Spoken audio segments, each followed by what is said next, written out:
नमस्कार, ललकार देख रहे हैं आप सब। मैं हूं आपके साथ साहिल केरी। चर्चा करेंगे झारखंड में विधानसभा चुनाव हैं और 13 तारीख को 43 सीटों पर चुनाव होंगे और कितना दमखम दिखाएगी हर कोई भी पार्टी, क्योंकि एनडीए और इंडिया गठबंधन दोनों अपनी मजबूती दिखाती हुई नजर आती हैं। झारखंड में विधानसभा चुनाव की तैयारी पूरी हो चुकी है। झारखंड विधानसभा चुनाव के लिए 13 और 20 नवंबर को 2 चरणों में वोटिंग होगी। चुनाव के नतीजे 23 नवंबर को आएंगे। इस चुनाव में आदिवासी वोटरों और अनुसूचित जनजाति के लिए आरक्षित सीटों का बहुत महत्व है। कह सकते हैं कि आदिवासी वोटर के पास सत्ता की चाबी है। 82 सदस्यों वाली झारखंड विधानसभा में 28 सीटें एसटी के लिए आरक्षित हैं, जिन पर जीत हासिल करने वाली पार्टी सरकार बनाने में महत्वपूर्ण भूमिका निभाएगी। पहले आपको दिखाते हैं इस पर एक खास रिपोर्ट।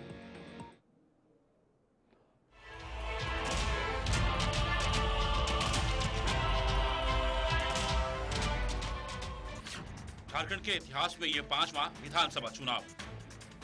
झारखंड के 24 साल के इतिहास में यह 5वां विधानसभा चुनाव है। इस दौरान 7 नेता मुख्यमंत्री की कुर्सी संभाल चुके हैं, लेकिन कोई भी पार्टी लगातार दूसरी बार सत्ता में नहीं आई है। बीजेपी नेता रघुबर दास ही एकमात्र ऐसे मुख्यमंत्री हैं जिन्होंने अपना कार्यकाल पूरा किया है। झारखंड की कौन सी सीटें हैं आरक्षित? झारखंड विधानसभा में अनुसूचित जनजाति के लिए बोरियो, बरहेट, लिट्टीपाड़ा, महेशपुर, शिकारीपाड़ा, दुमका, जामा, खाटशिला, पोटका, सरायकेला, चाईबासा, मचगांव, जगन्नाथपुर, मनोहरपुर, चक्रधरपुर, खरसावा, तमाड़, तोरपा, खूंटी, खिजरी, मांडर, सिसई, गुमला, विष्णुपुर, सिमडेगा, लोहरदगा, मानिका और कोलेविरा सीटें आरक्षित हैं। 2019 में आरक्षित 28 सीटों पर किसने मारी थी बाजी? 2019 के विधानसभा चुनाव में झारखंड मुक्ति मोर्चा को एसटी के लिए आरक्षित 28 में से 26 सीटों पर जीत मिली थी, जिससे उसे कुल 30 सीटों पर जीत हासिल हुई। झामुमो को आदिवासी, ईसाई, मुस्लिम और महतो वोटरों का जबरदस्त समर्थन मिला था। वहीं बीजेपी को एसटी सीटों पर ही सबसे ज्यादा नुकसान उठाना पड़ा था। बीजेपी को हाल ही में छत्तीसगढ़, राजस्थान और मध्य प्रदेश में हुए विधानसभा चुनावों में आदिवासी सीटों पर बढ़त मिली है, जिससे उसे झारखंड में भी आदिवासी वोटरों से उम्मीद है। झारखंड में पार्टियों को गठबंधन का सहारा। राजनीतिक विश्लेषकों का मानना है कि झारखंड में राजनीतिक दल गठबंधन में रहकर ही बेहतर प्रदर्शन करते हैं। 2014 में झामुमो और कांग्रेस ने अलग अलग चुनाव लड़ा था और उन्हें केवल 25 सीटें मिली थी, लेकिन 2019 में गठबंधन करके चुनाव लड़ने पर उनकी सीटें बढ़कर 47 हो गई। इसी तरह बीजेपी को 2014 में आजसू के साथ गठबंधन में 42 सीटें मिली थी, जबकि 2019 में अकेले चुनाव लड़ने पर उसे सिर्फ 25 सीटें ही मिल पाई। इस बार एनडीए का गठबंधन महागठबंधन से बेहतर दिखाई दे रहा है। झारखंड लंबे समय तक बीजेपी का गढ़ रहा है। पार्टी राज्य के गठन के बाद से 13 साल तक सत्ता में रही है। इस साल की शुरुआत में हुए लोकसभा चुनाव में भी बीजेपी का दबदबा देखने को मिला था, जब एनडीए ने राज्य की 14 में से 9 सीटों पर जीत हासिल की थी। आरक्षित 28 सीटों पर बीजेपी को क्या है मुश्किल? हालांकि बीजेपी को एसटी के लिए आरक्षित 28 सीटों पर मुश्किलों का सामना करना पड़ सकता है। 2019 के बाद से बीजेपी को आदिवासी क्षेत्रों में वोट शेयर में लगातार गिरावट देखने को मिल रही है। 2019 के विधानसभा चुनाव में बीजेपी एसटी के लिए आरक्षित 28 में से सिर्फ 2 सीटें ही जीत पाई थी। ये ट्रेंड 2024 के लोकसभा चुनाव में भी जारी रहा, जब हेमंत सोरेन की गिरफ्तारी के बाद हुए उपचुनाव में बीजेपी को एसटी के लिए आरक्षित सभी 5 लोकसभा सीटों पर हार का सामना करना पड़ा था। आदिवासी मतदाताओं पर किसकी पकड़ मजबूत? दूसरी ओर झामुमो का राज्य के आदिवासी मतदाताओं पर मजबूत पकड़ है। हेमंत सोरेन के पिता शिबू सोरेन झारखंड के सबसे बड़े आदिवासी नेता रहे हैं। हेमंत ने 1932 के भूमि रिकॉर्ड के आधार पर स्थानीय निवास नीति और सरना धर्म को मान्यता देने की वकालत करके इस विरासत को आगे बढ़ाया है।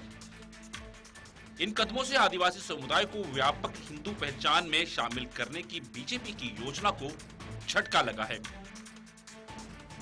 23 नवंबर को आने वाले चुनावी नतीजे बताएंगे कि आदिवासी मतदाताओं का रुझान किस पार्टी की ओर है।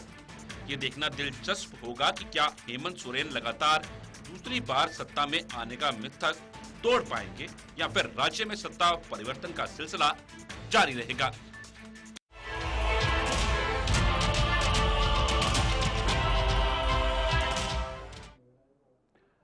संकल्प पत्र तो जारी हो चुके हैं और उन सब के बीच में अब चुनाव 13 तारीख को पहले चरण में, दूसरे चरण में 20 नवंबर को। तो देखना ये होगा कि किस तरह से ये 28 सीटें जो हैं ये अपना खेला दिखाएंगी।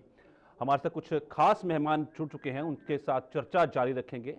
हमारे साथ मौजूद हैं विजय चौरसिया, प्रवक्ता बीजेपी से हैं, अरविंदर सिंह, प्रवक्ता जेएमएम से हैं, और राजवर्धन, प्रवक्ता कांग्रेस से हैं। आप सबका स्वागत है। और शुरुआत में बीजेपी की तरफ करूंगा रुख, विजय चौरसिया जी का। विजय, जिस तरह से 28 सीटें और उसमें से सिर्फ भाजपा 2 सीटें जो है वो जीत पाई थी, जो कि आरक्षित हैं, 2019 की बात कर रहा हूं मैं, तो किस तरह का खेला इस बार देखने को मिलेगा चुनावों के अंदर?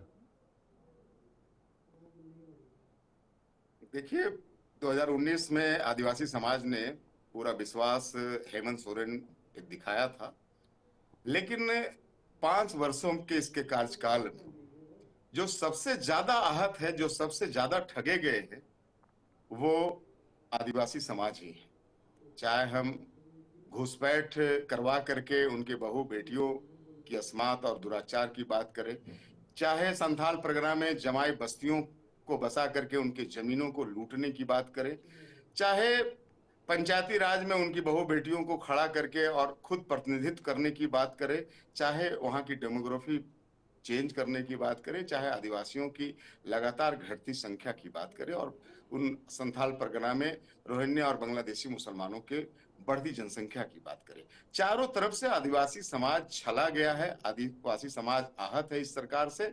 और यही कारण है कि इस आसन चुनाव में आदिवासी समाज इस सरकार से तंग आ चुकी है, और आने वाला जो रिजल्ट का दिन है 23 तारीख को, वो एक नया झारखंड आपको दिखेगा, जिसमें इस राजा रानी की तानाशाही सरकार का जो अंत होना है, जो सूर्यास्त होना है, वो सूर्यास्त आपको दिखेगा। अरविंदर सिंह जी, मैं पहला कमेंट आपसे भी लेना चाहूंगा। साफ तौर पर जहां 28 सीटें थी, इस बार क्या उम्मीद जताई जा रही है? क्या इस बार भी झारखंड मुक्ति मोर्चा जो है वो अपनी पैठ बनाती हुई नजर आएगी आदिवासी और आरक्षित सीटों के ऊपर?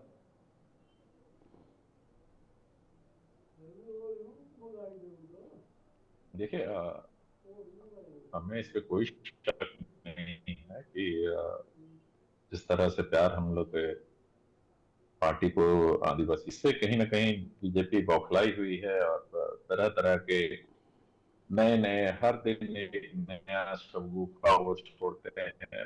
बट आप ये देखिए कि सारे शगुफा वो फिर अंत में हिंदू मुसलमान पे ही आता है, और कुछ नहीं है इनके पास झारखंड में दिखाने के लिए हिंदू मुसलमान को छोड़कर। तो ये बहुत हो गया। तो जनता ऊब चुकी है इस नैरेटिव से। जनता को जो उनके आंसू पोंछने वाली सरकार हो वो चाहिए, ना कि अपने कदमों के तले जो रौंदे ऐसी सरकार चाहिए।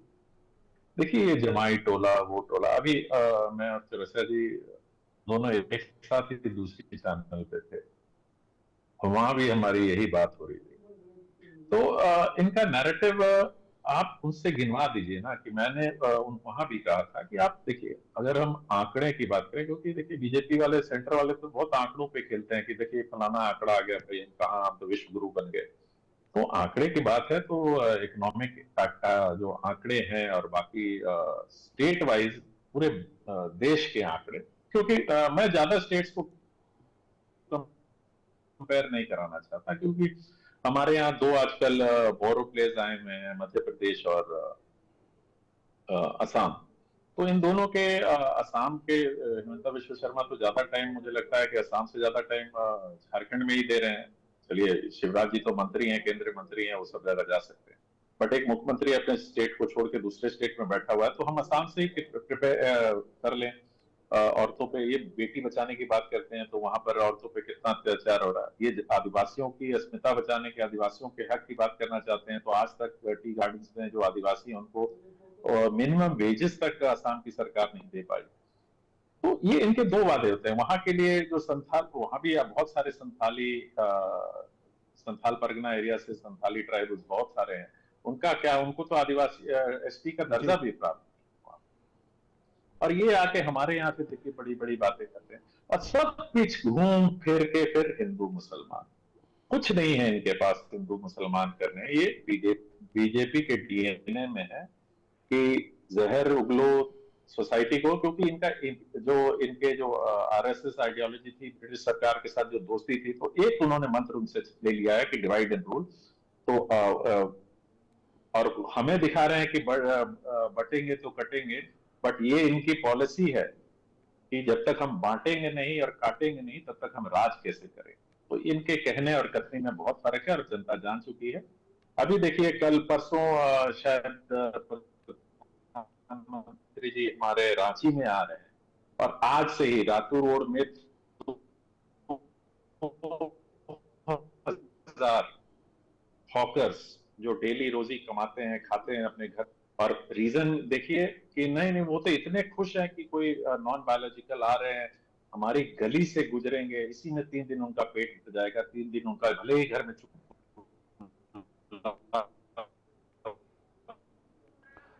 अरिंदर सिंह जी, मैं आपको रुकना चाहूंगा, मैं रुक करूंगा राजवर्धन जी का। राजवर्धन जी, साफ तौर पर जेएमएम तो अपनी मजबूती दिखाती हुई नजर आ रही है, पर इंडिया ब्लॉक, क्या इंडिया ब्लॉक वाकई में इस बार झारखंड के अंदर सरकार बना पाएगा? क्योंकि 28 सीटें जो आरक्षित हैं वो ही हमेशा एक इंपॉर्टेंट रोल जो है वो प्ले करती हैं चुनावों के अंदर, और साफ तौर पर इस बार भी चुनावी मुद्दे वही लग रहे हैं। जिस तरह से राहुल गांधी ने आज भी रैली के दौरान अपनी बात को स्पष्ट किया कि ये लड़ाई जो है देश के अंदर चली 2 विचारधाराओं के खिलाफ लड़ाई है। देखिए, बिल्कुल सही बात है। सबसे पहले तो जो भाजपा के लोग हैं वो लगातार ये कहते जा रहे हैं कि जो घुसपैठ का मुद्दा है, सबसे पहली बात तो यह है कि मैं समझता हूं अगर कोई घुसपैठ हो रहा है, अगर उनके पास ऐसा रिपोर्ट, वो क्यों नहीं पब्लिश करते हैं, वो क्यों नहीं ये फैक्ट लाते हैं कि आखिरकार कितना घुसपैठ हुआ। और सबसे बड़ी बात कि बॉर्डर सुरक्षा तो गृह मंत्रालय के अंतर्गत आता है, तो वो हम पर कहां सवाल खड़े कर रहे हैं, ये तो अपने आप पर प्रश्न चिन्ह खड़ा कर रहे हैं कि वो घुसपैठ को क्यों नहीं रोक पा रहे हैं। हेमंत बिस्वा शर्मा जो अपना राज्य छोड़कर लगातार पिछले कई महीनों से यहाँ डेरा डाल के बैठे हैं, अनर्गल बयानबाजी करते हैं, हिंदू मुस्लिम भड़काने की बात करते हैं, वो अपना राज्य जाके क्यों नहीं देखते हैं कि उनके राज्य से कितना घुसपैठ हो रहा है। जो भाजपा के गृह मंत्रालय केंद्र सरकार के अंतर्गत है, वो भाजपा क्यों नहीं देखती है कि घुसपैठ क्यों नहीं रोक पाती है। तो घुसपैठ का जो मुद्दा बार बार उठ रहा है, जैसा कि मैं देख पा रहा हूं यहाँ भाजपा के जो प्रतिनिधि बैठे हैं, चाहे हमारे जो प्रधानमंत्री हैं, वो भी आके घुसपैठ की बात करते हैं। तो पता नहीं इनके पास क्या जानकारी है नहीं है जो ये घुसपैठ का मुद्दा हम पर डाल रहे हैं, जबकि ये तो गृह मंत्रालय के अंतर्गत आता है। पहली बात तो ये साफ दर्शाता है कि इनके पास मुद्दा कोई भी नहीं है। चुनाव का एक एजेंडा होता है, हमारे पास एजेंडा है कि हमने 5 साल में काम किया और ठोक के काम किया, और हम उसके बलबूते पर चुनाव लड़ रहे हैं। पर भाजपा के पास कोई मुद्दा नहीं है। 5 साल में इन्होंने विपक्ष का रोल भी नहीं अदा किया। उससे पहले रघुवर सरकार थी, उन्होंने भी प्रदेश को बर्बाद कर दिया। जी, ये तो बात आज रैली में भी साफ की है राहुल गांधी जी ने, जिस तरह से वनवासी शब्द को भी घेरा बीजेपी के, जिस तरह से बयान सामने आया उस पर भी वो पलटवार करते हुए नजर आए। बयानबाजी तो लगातार चलती रही है, आरोप प्रत्यारोप तो चलते ही रहे हैं। विजय चौरसिया जी, साफ तौर पर जिस तरह की आज रैली हुई राहुल गांधी की और जिस तरह के आरोप लगाए गए हैं, किस तरह से जवाब देना चाहेंगे आप उनका? नहीं, देखिए क्या राहुल गांधी जी ने जो आज रैली, बोलिए रुक जा भाई। राहुल जी सही कह रहे हैं, 2 विचारधाराओं की लड़ाई है साहिल जी। एक तुष्टीकरण का विचारधारा है, कश्मीर को लूटता देखा ये कांग्रेस के लोग, कश्मीर को हाथ से जाता देखा ये कांग्रेस के लोग, और अब झारखंड में वही ऑपरेशन दोहराया जा रहा है। लेकिन एनडीए का विचारधारा भारतीय अस्मिता का विचारधारा है, आदिवासी अस्मिता का विचारधारा, तो विचारधाराओं में फर्क रहेगा। अभी इन्होंने कहा कि हम काम के वजह से आ रहे हैं। इन्होंने 400 वादे किए थे साहिल साहब, जब 2019 में इन्होंने अपना निश्चय पत्र जारी किया था, पता नहीं राजवर्धन जी उसको पढ़े या नहीं पढ़े, बटर साहब जरूर पढ़े होंगे। इन्होंने 400 निश्चय के सभी 5 वर्षों तक इन्होंने कुछ नहीं किया, और जब चुनाव इनके सिरहने खड़ी हो गई, जब चुनाव की संध्या आ गई, तो इन्होंने उत्पाद सिपाही के दौड़ के नाम पर 21-21 जुआओं की जान ले ली, 21-21 घरों के दिए बुझा दिए। ये इनके काम है। नौकरी के बदले इन्होंने कफन बांटे, इन्होंने आदिवासी जमीनों को लूटने दिया, इन्होंने जमाई बस्तियां बसने दिया। हम हिंदू मुसलमान नहीं करते बटर साहब, लेकिन हम घुसपैठ को बर्दाश्त नहीं करते। मैं आपको बता दूं, भारतीय मुसलमान हमारे लिए भाई है, प्रिय है, लेकिन कोई बांग्लादेश और रोहिंग्या मुसलमान यहां घुसेंगे तो वो आपके दामाद हो सकते हैं। वो भाजपा उसको खदेड़ कर भगाएगी, भाजपा उसको रहने नहीं देगी। राजवर्धन साहब, मैंने सुनी आपकी बात, पूरी सुन लो, पूरी बात सुन लो, फिर जवाब देना। पूरी बात सुनो, पूरी बात सुनो, पूरी बात सुनो, पहले सुनो पूरी बात। आपने कहा बॉर्डर किसके जिम्मे है? बॉर्डर भारतीय सेना के जिम्मे है, वो किसी सरकार के जिम्मे नहीं होती। और भारतीय सेना पे खबरदार कभी उंगली मत दिखाना, कभी उसके विरोध में आवाज मत निकालना। हम भारतीय सेना को उंगली नहीं दिखा रहे हैं, हम भारतीय सेना को उंगली नहीं दिखा रहे हैं, हम गृह मंत्रालय को आईना दिखा रहे हैं कि गृह मंत्रालय क्यों नहीं एक रिपोर्ट पेश कर पाता है। आप कहां के झारखंड सरकार पर आप आरोप लगा रहे हैं? अरे पूरी बात सुनो, तुम प्रवक्ता बने हो ना, पूरी बात सुनो, पूरी बात सुनो। भारतीय सेना पर खबरदार उंगली मत दिखाना। भारतीय सेना है तभी हम और तुम हो। कितनी बड़ा दुरूह एरिया है, कितना। पहले सुनो, तुम्हें सुनने की आदत नहीं है क्या? पहले सुनो, पहले पूरी बात सुनो फिर जवाब देना, पूरी बात सुनो फिर जवाब देना। तुम पूरी बात सुनो, पूरी बात सुनो। लंबा चौड़ा बॉर्डर है साहिब साहब हमारे देश का, कहीं नदी है, कहीं नाला है, कहीं पहाड़ है, कहीं जंगल है। अगर घुसपैठ हो भी गए, भारतीय सेना चुक गई, तो क्या इस राज्य सरकार को उन घुसपैठियों को दामाद बनाने की आवश्यकता है? उनके वोटर कार्ड बनाने की आवश्यकता है? उनके राशन कार्ड बनाने की आवश्यकता है? उनके बिजली बिल जारी करने की आवश्यकता है? उनको जमीन टुकड़ी देने की आवश्यकता है? उन्हें हवाई हड़पने देने की आवश्यकता है? क्या राज्य सरकार रही करने के लिए बैठी है? पहले पूरी बात सुने राजवर्धन साहब, फिर आपका जवाब सुनूंगा मैं। राज्य सरकार की क्या ड्यूटी है? राज्य सरकार केंद्र सरकार को कितनी बार कहा कि सरकार हमें घुसपैठ से बचाइए, हमारे यहाँ घुसपैठ हो रहा है, हम इसके राशन कार्ड नहीं बनाएंगे, हम इसके बिजली बिल नहीं देंगे। कितनी बार राज्य सरकार कहा? क्या राज्य सरकार को देश हित की बात करना शोभा नहीं देता? क्या तुष्टीकरण में अंधे हो गए? जब देश रहेगा तो जेएमएम, कांग्रेस, भाजपा सभी रहेंगे। जब देश ही नहीं रहेगा तो ना आप प्रवक्ता रहेंगे, ना हम प्रवक्ता रहेंगे, ना कोई पार्टी रहेगी, ना कुछ रहेगा। इसलिए देश हित प्रथम है, देश हित प्रथम है। खबरदार सेना पे आवाज मत खोलना, सेना पे उंगली मत दिखाना। मैं सवाल जोड़ना चाहूंगा विजय सुरक्षिया, मैं जवाब भी लूंगा राजवर्धन जी से। पर जहां तक बात आती है सरथल परगना की, तो वहां पर आदिवासी जो जनता है वो 1951 से लेकर अब तक बहुत कम हुई है। अगर मैं सही फिगर्स की बात करता हूं तो 44% थी 1951 में, और अब 28% है। और हिंदूवादी की बात करता हूं तो 90% थी, अब वो 67% है। सरकार बीजेपी की भी रही, सवाल तो बनता है। जी हर्षवर्धन, देखिए आप जिस आबादी की बात कर रहे हैं, मैं समझता हूं कि ये ऐसा नहीं है कि 5 साल के जेएमएम के कार्यकाल में, हमारे सरकार के कार्यकाल में कम हो गया, या हमने कुछ इसको कम कर दिया जबरदस्ती। जो भी इसके कारण रहे, मैं समझता हूं ये जांच का विषय है कि आखिरकार क्या 1950 से लेकर अब तक हर जो 10 वर्षीय जो एक एनालिसिस होता है, जो अभी सेंसस भी होना बाकी है, और मैं समझता हूं जातीय जनगणना भी होनी चाहिए, जैसा कि हमारे नेता श्री राहुल गांधी जी कहते हैं। तो एक वो जनगणना हो जाए, एक रिपोर्ट तैयार हो कि आखिर क्या कारण रहे हैं। पहली बात, जो आपने सवाल किया मैं उसका जवाब दिया। उसके बाद जो हमारे भाजपा के प्रतिनिधि थे वो बहुत आग बबूले होकर बोल रहे थे कि मैंने आर्मी पर सवाल खड़ा किया। मैंने तो ये कभी नहीं बोला कि आर्मी ने घुसपैठ।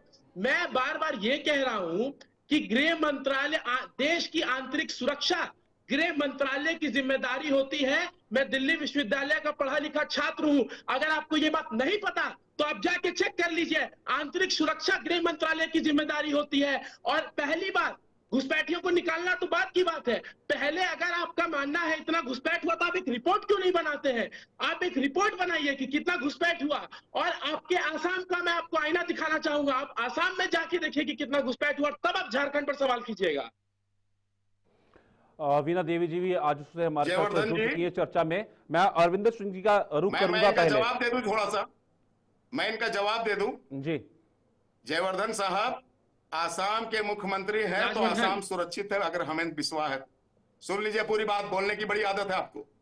वहां निरस्त किए गए सारे घुसपैठियों के आधार कार्ड आप अध्ययन कर लीजिए। वहां निरस्त किए गए सभी के वोटर कार्ड अध्ययन कर लीजिए। जम्मू कश्मीर में किसकी सरकार थी? 70 वर्षों तक घुसपैठ हुए थे या नहीं हुए थे? क्या आपकी सरकार के गृह मंत्री इस्तीफा देते चलते थे? देखिए, मुद्दे से हट रहे उसमें हैं गृह मंत्री आप। नहीं मुझे थी कांग्रेस की। अरविंदर सिंह जी से रिएक्शन लेने दीजिए कि जिस दिल्ली तरीके यूनिवर्सिटी से से पढ़ के आए तो क्या हो गया? जी बिल्कुल बिल्कुल, आगे चर्चा बढ़ाते हैं क्योंकि आप मुद्दा से हट रहे हैं, जो मुद्दा है उस पर नहीं आ रहे हैं। अरविंदर सिंह जी, जिस तरीके से घुसपैठ की बात चल रही है, तो घुसपैठ हुआ है, सरकार 5 साल पिछली जेएमएम की ही रही है और आदिवासी जनसंख्या भी कम हुई है, हिंदू जनसंख्या भी कम हुई है। आखिर क्या मुख्य कारण रहता है? क्या घुसपैठ को रोकने में नाकामयाब रही है सरकार? जी नहीं नहीं, एक बात को मैं विजय जी की बात से एकदम राय रखता हूं कि भारतीय सेना बहुत एक प्राउड सेना है। और उस भारतीय सेना में मेरी कौम के, मैं तो इन बार बार बोलता हूं कि ये हमें पाठ पढ़ाते हैं कि आप देश भक्ति का पाठ, तो मैं तो बार बार कहता हूं कि इन्होंने तो इतने झंडे नहीं ढोए होंगे जितनी हमारे सैनिकों की, सिख सैनिकों की लाशें लिपट के झंडों में वापस आई हैं सरहदों से। तो हमें तो पाठ मत पढ़ाएं भारतीय सेना की शौर्य की। और देखिए कितनी काबुल में गधे भी होते हैं।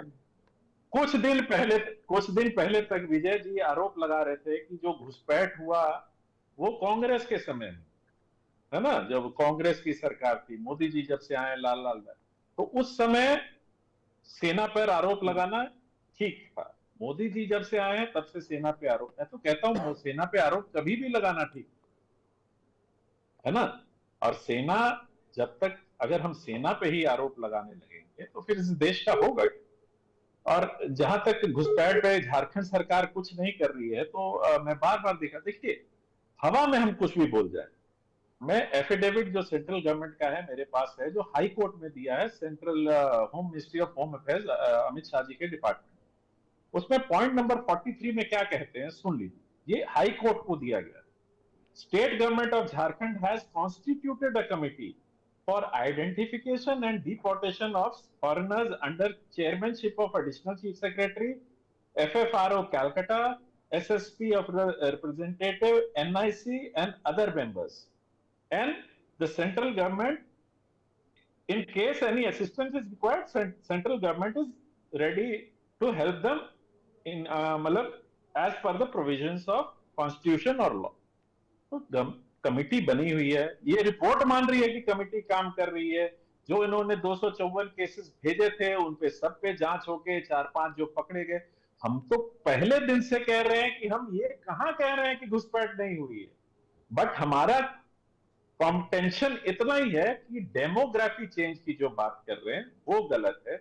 और दूसरी बात मैं बार बार बोलता हूं कि एक भी विदेशी, चाहे वो चाइना का हो, नेपाल का हो, बांग्लादेश का हो, बर्मा का हो, कोई भी अगर भारत देश में आके भारतीयों के रिसोर्सेज पे अपना हक जमाता है तो उस पर कड़ी सजा होनी चाहिए। मैं इस पे आपके साथ हूं विजय जी, और आपको भी हमारे साथ होना चाहिए।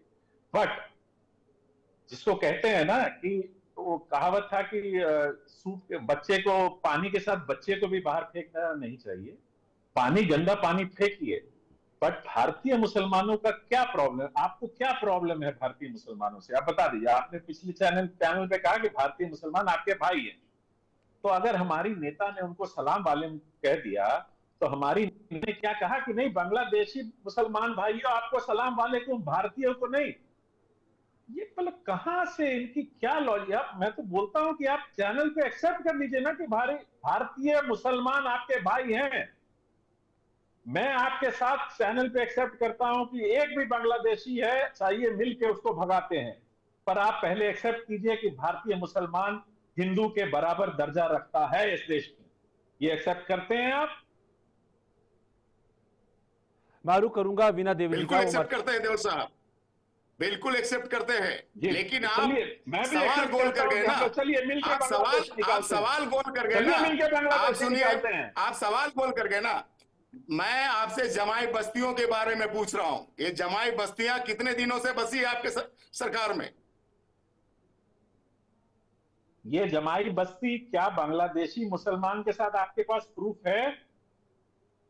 मैं आपको प्रूफ दिखाता हूं जो आपके एफिडेविट में है कि दान पत्र से ली गई जमीन, एक भी जमीन बांग्लादेशी इन्फिल्ट्रेटर से कनेक्टेड नहीं है। ये आपके एफिडेविट में है। मैं अगर आप बोलिएगा तो मैं अभी एफिडेविट आपको पढ़ा के दिखा दूंगा। पॉइंट नंबर, रुक जाइए, अब देखिए, पढ़िए पॉइंट नंबर 37। लास्ट में लिखा हुआ है कि linkages to Bangladeshi immigrants in any of these land related cases has not been established. ये मिनिस्ट्री ऑफ होम अफेयर्स का एफिडेविट है जो बोल रहे हैं कि एक भी बांग्लादेशी इन्फिल्ट्रेटर ने कोई भी रिगार्डिंग है ट्राइबल की जमीन नहीं ली है। किसके रिगार्डिंग है ये किसके रिगार्डिंग है देवल साहब? किसके रिगार्डिंग है? ये जो जमीन लूटने की बात कर रहे हैं, जो आप बोल रहे हैं बस्तियां बना ली, जमीन ले ली, उसका है ये रिपोर्ट। पॉइंट नंबर 37 किसके? पॉइंट नंबर 37 ये हाई कोर्ट, ये रिपोर्ट है मिनिस्ट्री ऑफ होम अफेयर्स। मैं आपको दिखा देता हूं, पढ़ के सुना देता हूं। एफिडेविट है मिस्टर रावत का है, in high court of Jharkhand civil jurisdiction WPIL 6547 जी। अब देनिश दनियाल की जो केस, अरविंदर सिंह जी आपको रोकना चाहूंगा। मैं आजीजू के पास जाना चाहूंगा, वीना देवी का रुख करना चाहूंगा। मैं उनसे इस चर्चा के बारे में जैसे शुरू की थी हमने, 28 आरक्षित सीटों के ऊपर चर्चा शुरू हुई थी। आजूसू वीना देवी, जिस तरीके से ये 28 आरक्षित सीटें हैं जो कि एक इंपॉर्टेंट रोल प्ले करती हैं हमेशा इन चुनावों के अंदर, झारखंड के चुनावों के अंदर, तो क्या इस बारी खाता खुलेगा? और जिस तरीके से आज वनवासी भाजपा की तरफ से जिस तरह से बात कही गई थी और उसको टारगेट करते हुए राहुल गांधी ने टारगेट किया है कि वनवासी नहीं आदिवासी, संविधान खतरे में है।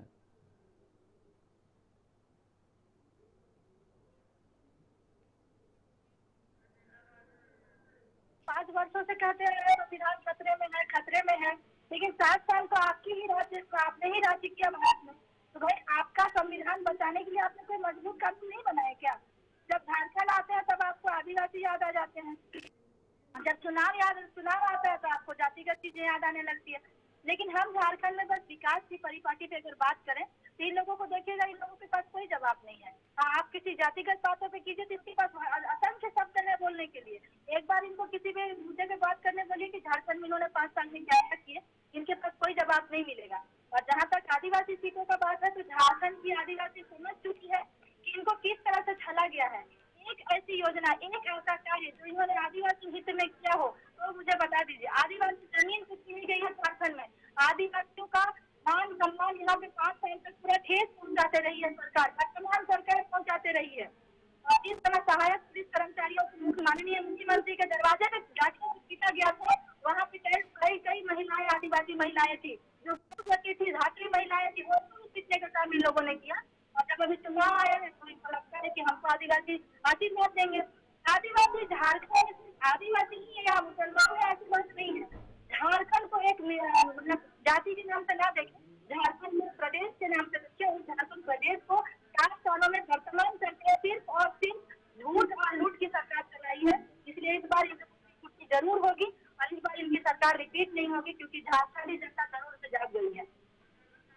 मैं रुख करूंगा राज्यवर्धन जी का। राज्यवर्धन जी, जिस तरीके से 28 आरक्षित सीटें और साफ तौर पर साधने की कोशिश करी जा रही है हर पार्टी की तरफ से, क्योंकि इंपॉर्टेंट रोल सरकार बनाने में इनका रहता है हमेशा, तो उन सबके बीच में मैं सरना कोड की बात करना चाहूंगा।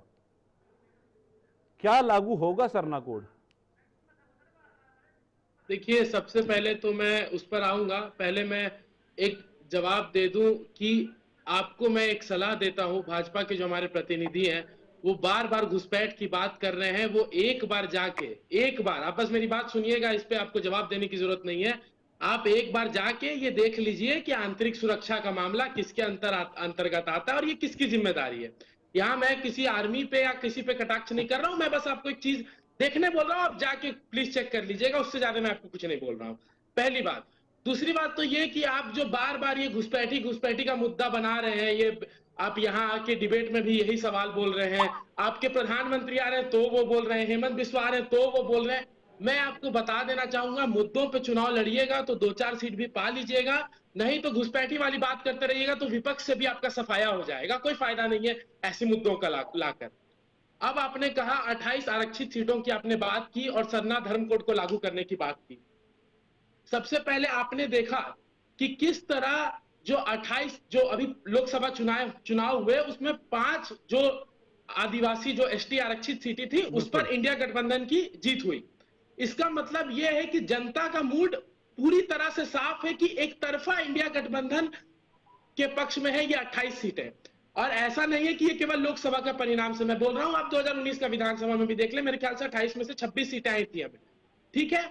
उसके बाद एक इनके प्रदेश अध्यक्ष हैं बाबूलाल मरांडी जी, मैं उनका भी बता देना चाहता हूं कि वो खुद भी इस बार चुनाव नहीं जीत पाएंगे। ये आप इसको रिकॉर्डिंग करके रख लीजिएगा और बाद में चलाइएगा, जो मैं प्रेडिक्शन कर रहा हूं वो खुद भी चुनाव नहीं जीत पाएंगे।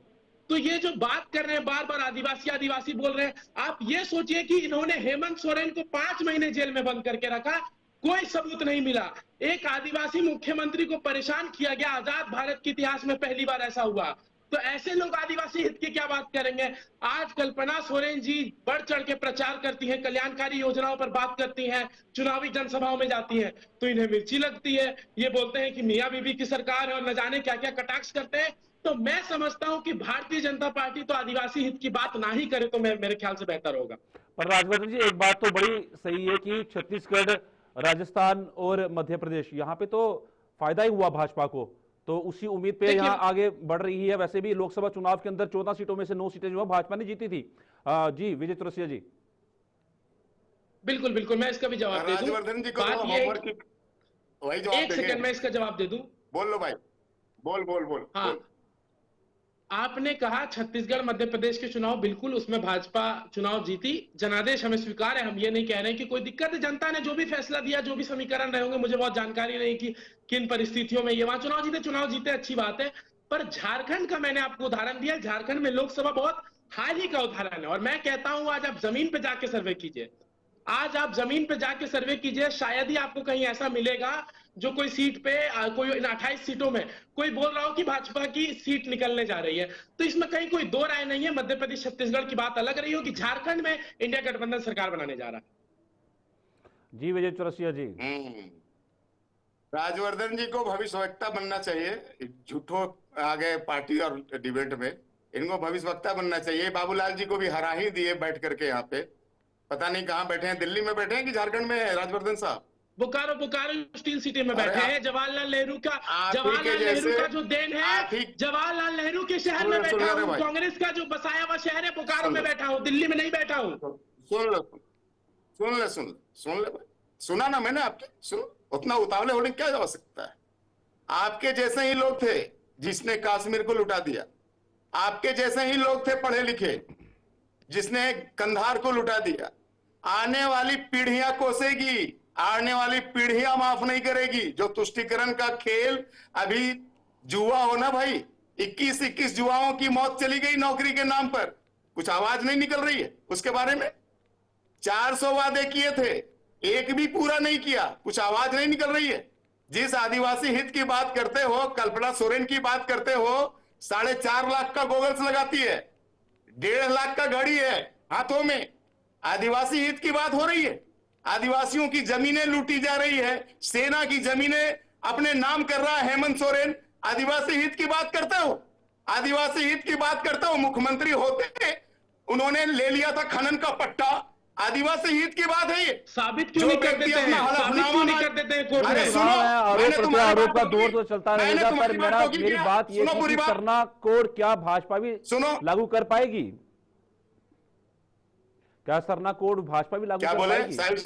क्या सरना धर्म कोड जो है वो भाजपा लागू कर पाएगी? हर एक पार्टी जो है इसी में लगी है और आदिवासी वोट बटोरने के लिए यही कहती हुई नजर आ रही है कि सरना धर्म कोड को लागू किया जाएगा।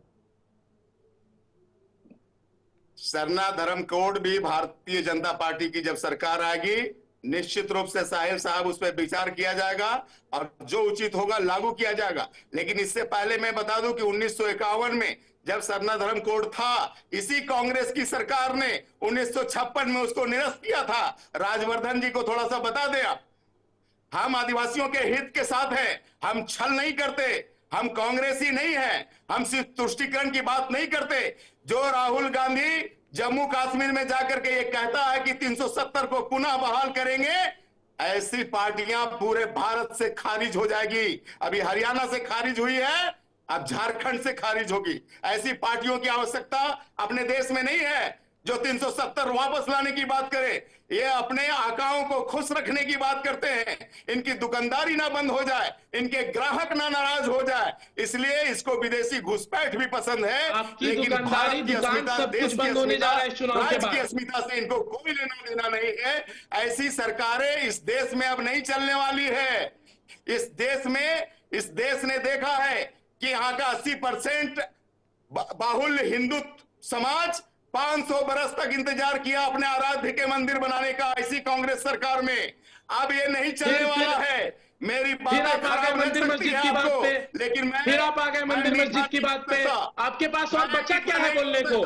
हिंदू मुस्लिम के अलावा आपके पास कुछ नहीं है। विनीत मिश्रा जी, मेरे पास समय कम है, मैं आपको रोकना चाहूंगा, फिर आप मुद्दे से भटक रहे हैं। मैं रुक करना चाहूंगा अरविंदर सिंह जी जिस तरीके से साफ तौर पर सरना धर्म कोड, इस पर साफ तौर पर चंपई सोरेन जो कि पूर्व मुख्यमंत्री हैं, उन्होंने भी एक बयान दिया था कि इसको निरस्त इसको करने वाले कांग्रेस और उन्हीं के साथ गठबंधन वो तोड़ देना चाहिए।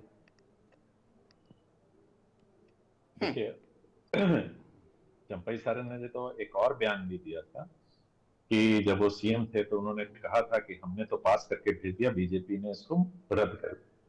हम आज की बात करें, फिर हर चीज नेहरू पे ले जाना चाहते हैं, तो मैं भी फिर पीछे जब नेहरू की उपलब्धियां गिनाते हैं तब इनको तकलीफ हो जाती है। तो देखिए, कहानी यहाँ पर कुछ नहीं है। मैंने पहले भी कहा आपको कि विजय जी ये मानने को तैयार हैं कि भारतीय हिंदू और मुसलमान दोनों भारत के अंग हैं और उतना ही सम्मान रखते हैं जितना कोई और रखता। बिल्कुल। हमारी भी यही उनके साथ जो इशू है, मेरा भी इशू यही है कि बांग्लादेश से अगर, बट ये नहीं कि जनरल कवर ऑर्डर हो जाए कि हर मुसलमान बांग्लादेश से आया। भारतीय मुसलमान और बांग्लादेशी मुसलमान, उसके लिए कमेटी गठित की हुई है। एक एक केस ऐसे कब कहा देवल साहब? नहीं, आपने तो कहा कि अगर कल्पना सोरेन सलाम वालेकुम स्टेज से क्यों बोल दिया, तो उन्होंने कहा कि बांग्लादेशी मुसलमानों के लिए, वो तो मुसलमानों के लिए है, तो आपको उस पर भी तकलीफ है। और आपको तकलीफ यह है कि हमारी नेत्री चश्मा महंगा लगाती हैं, तो मोदी जी का सूट 4.3 करोड़ में Guinness book of world record में 10 लाख का सूट पहन के ओबामा के गले, जिस देश की 80 करोड़ जनता को 300 रुपए का अनाज मुफ्त में देना पड़ रहा है, इतनी गरीबी है, उस देश का प्रधानमंत्री 10 लाख का सूट पहनता है, तब इनको कोई तकलीफ नहीं है। बट इनको कल्पना जी का चश्मा जरूर दिखेगा। तो ये सब क्या बातें हो रही हैं? अरिंदर सिंह जी, मेरे पास समय कम है, मुझे एक रिएक्शन जो है आज से भी लेना है, क्योंकि ये तो साफ तौर पर एक जो है वो चल रही है। बात ये है कि दिल में जो है वो मेरी जुबान पे है और हम में कोई खास बात नहीं, तो हम जो दिल में होता है वो जुबान पे रखते हैं। हम ये बीजेपी की तरह नहीं है कि दिमाग कुछ सोच रहा है, दिल कुछ सोच रहा है, जुबान कुछ बोल रही है, ये हमारा नहीं है। हम सीधे साधे लोग हैं। बिल्कुल बिल्कुल, आप 370 को पुनः बहाल करना चाहते हो। बिल्कुल बिल्कुल बिल्कुल देवल साहब, हम एक्सेप्ट करते हैं। देखिए, 370 जम्मू कश्मीर की बात है, वो अब एक हिस्ट्री बन चुकी है, तो इतना आसान तो नहीं रहेगा, इस पर चर्चा नहीं कर रहे हैं हम। चरसिया जी, विजय चरसिया जी, हम उस पर चर्चा नहीं कर रहे हैं। मैं वीणा देवी जी का रुख करूंगा। वीणा देवी, जिस तरह से साफ तौर सरना धर्म कोड, क्या ये लागू करना बहुत जरूरी है? क्योंकि आदिवासी वोट को बटोरने की कोशिश की जा रही है।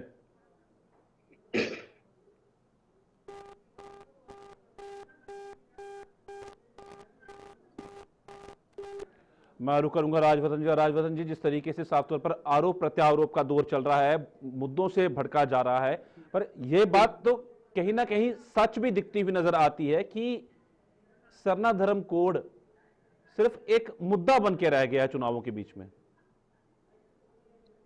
नहीं, देखिए, जो सरना धर्म कोड की बात है, हम तो लगातार प्रयास करते रहते हैं कि जो हम कर सके अपनी तरफ से कर पाए, पर ये भाजपा है जो लगातार हर चीज में एक दबाव बनाने का कोशिश करती है। मैंने आपको अभी एक ये बात बोल रहे थे, जैसा कि हमारे भाई साहब ने बताया कि 10 लाख रुपए की सूट मोदी जी पहनते हैं। जब कल्पना सोरेन जी आदिवासी हैं, वो महंगा चश्मा पहनती हैं तो आपको दिक्कत है, और मोदी जी सूट पहनते हैं तो कोई बात नहीं है। द्रौपदी मुर्मू जी का किस प्रतिष्ठा में नहीं बुलाया गया, तो ये दिखाता है कि इनकी विचारधारा क्या है। ये तो आदिवासी को साथ लेके चलना ही बस मैं नहीं आपको चाहते। रोकना ये चाहूंगा, कैसे मुझे धर्म रिएक्शन कोड की ले बात लीजिए। करें? विजय चौरसिया जी, मुझे रिएक्शन लीजिए, 30 सेकंड के अंदर रिएक्शन दीजिएगा अपना। जी विजय चौरसिया जी। जिस 75 साल के कार्यकाल में कांग्रेस ने कभी किसी आदिवासी को सम्मान नहीं दिया, भारतीय जनता पार्टी ने उसे राष्ट्रपति का पद दिया।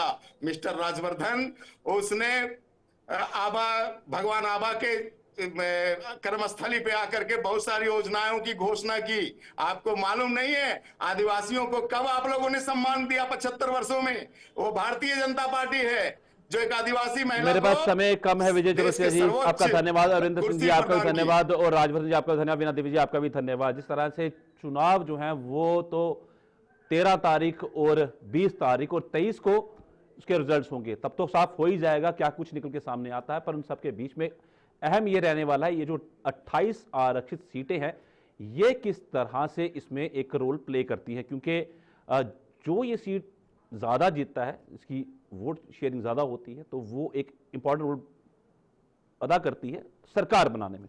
तो 2019 की बात करते हैं तो उसमें 26 सीटें यूपीए के पास थी, यानी कि इंडी ब्लॉक के पास, और 2 सीटें भाजपा जीती थी। अब देखना यह होगा कि किस तरह से आगे 23 नवंबर को रिजल्ट्स आते हैं। फिलहाल आज के ललकार में इतना ही, दीजिए इजाजत, नमस्कार।